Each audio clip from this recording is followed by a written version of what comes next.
ভূতাত্ত্বিকভাবে পৃথিবীর সবচেয়ে কনিষ্ঠ বসতিপূর্ণ অঞ্চলগুলোর মধ্যে একটি। মধ্য প্রশান্ত মহাসাগরে অবস্থিত ইস্টার দ্বীপ, যাকে রাপানুইও বলা হয়, এটি বেশিরভাগ ইতিহাসের জন্য সবচেয়ে বিচ্ছিন্ন ছিল।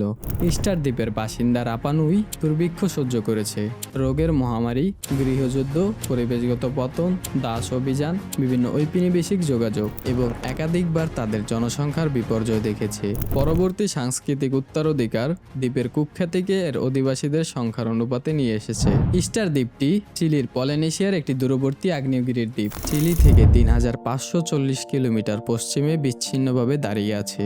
এর দূরবর্তিতার কারণে মূল ভূখণ্ড থেকে দ্বীপটিতে প্রবেশের একমাত্র মাধ্যম হচ্ছে বিমান। ইস্টার দ্বীপটি ৬৩ বর্গ কিলোমিটার জুড়ে। একজন ডাচ অনুসন্ধানকারী জ্যাকব রকবেন, যাকে টেরা অস্ট্রালিস ও ডেভিসল্যান্ড খুঁজতে পাঠানো হয়েছিল, কিন্তু পরবর্তীতে তিনি ইস্টার দ্বীপটি খুঁজে পান। এটার নামকরণ করা হয় ইস্টার দ্বীপ কারণ তিনি রবিবার সেখানে অবতরণ করেছিলেন।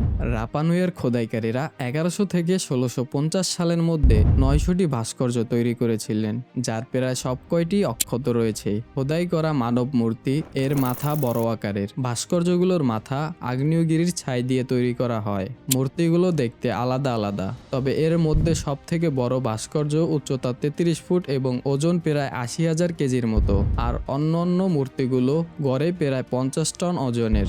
শারীরিক ধরনের বলে কিছু কিছু বিজ্ঞানীরা ধারণা করেছিলেন তারা আগুনের সাথে দাঁড়িয়ে থাকা বিশাল মূর্তিগুলোকে পূজা করতেন। আবার অনেকের ধারণা এই ভাস্কর্যগুলোর ফেস সাগরের দিকে, তাই বহিরাগত থেকে প্রোটেক্টের জন্য।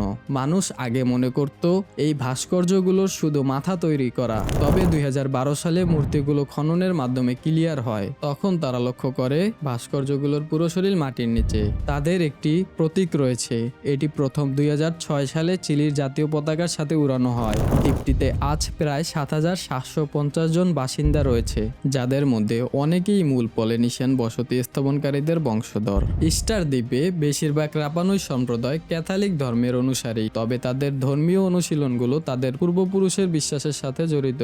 ১৯৯৫ সালে ইউনেস্কো ইস্টার দ্বীপকে বিশ্বের ঐতিহ্যবাহী স্থানের নাম দিয়েছেন।